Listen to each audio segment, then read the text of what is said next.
Miguel de Cervantes, born in 1547, lived a life as full of adventure as the characters he wrote about. He was a soldier, a captive, and a tax collector. He even got mixed up in a spot of bother that landed him in jail, not once, but twice. But it was his experiences, good and bad, that made him the writer he was. We don't know everything about Cervantes' early life. It's all a bit of a mystery, really. But we know he was born near Madrid and had a tough time of it, scraping by with his family. Imagine the man who would write one of the most famous books ever, struggling to make ends meet. It's enough to make you think about the fickle finger of fate, isn't it? Cervantes' life was anything but ordinary. He fought bravely in the Battle of Lepanto, a right royal rumble against the Ottoman Empire, and even got wounded in the process, bless him. But his bravery couldn't save him from being captured by Barbary pirates a few years later. Can you imagine 5 years as a prisoner in Algiers? Eventually, Cervantes was ransomed back to Spain. But his adventures and misadventures shaped him as a writer. He poured his experiences, his wit, and his keen observation of human nature into his masterpiece, Don Quixote. Cervantes was writing during Spain's Golden Age, a time of great artistic and literary flourishing. Think of it as a Spanish Renaissance, a glorious explosion of creativity. Spain was at the height of its power, its galleons laden with gold from the Americas. It was a time of exploration, conquest, and, let's be honest, a fair bit of swashbuckling. But beneath the surface of this golden age, there was a growing sense of disillusionment. The gap between the rich and the poor was widening, and the old ideals of chivalry and honor were being eroded by greed and corruption. Cervantes, with his sharp wit and keen eyes, saw all of this. He saw the absurdity of a world obsessed with wealth and power, a world that had lost sight of its ideals. And he channeled these observations into Don Quixote, a book that both celebrates and satirizes the chivalric romances that were all the rage at the time. Don Quixote tells the story of Alonso Quijano, a retired gentleman who has read one too many chivalric romances. His head is filled with tales of valiant knights, damsels in distress, and fearsome giants.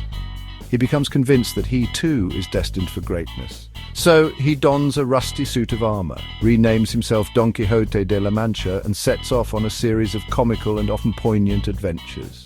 But Don Quixote is not alone in his quest. He has by his side the ever-faithful and decidedly more grounded Sancho Panza.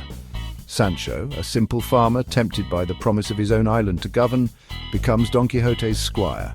He's a man of simple pleasures, more interested in a good meal than a glorious battle. Sancho is the perfect foil to Don Quixote's idealism. He's a realist, a pragmatist who sees the world as it is, not as it should be.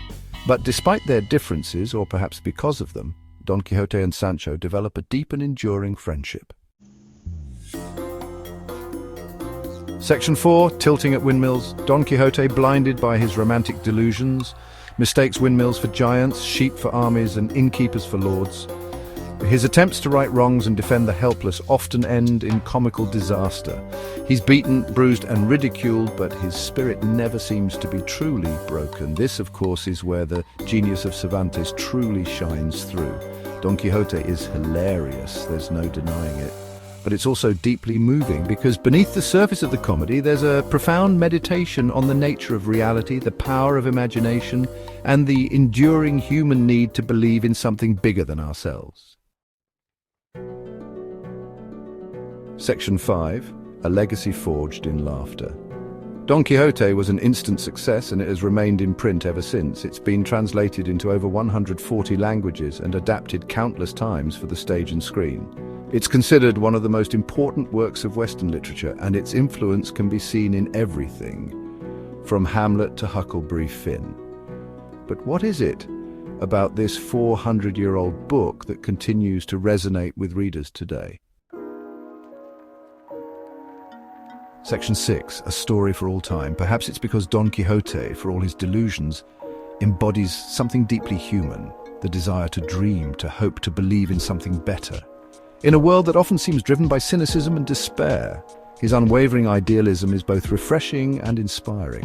Or perhaps it's because Don Quixote reminds us that reality is subjective, that what we see depends on how we choose to see it. It's a reminder that even in the face of adversity, Even when the world seems determined to crush our dreams, we can always choose to see the world through the lens of our own imagination. Whatever the reason, Don Quixote remains a timeless masterpiece, a story that continues to enchant, amuse, and provoke readers centuries after it was written. It's a book that reminds us that even in the face of absurdity, even when we're tilting at windmills, there's always room for laughter, for compassion, and for a little bit of hope.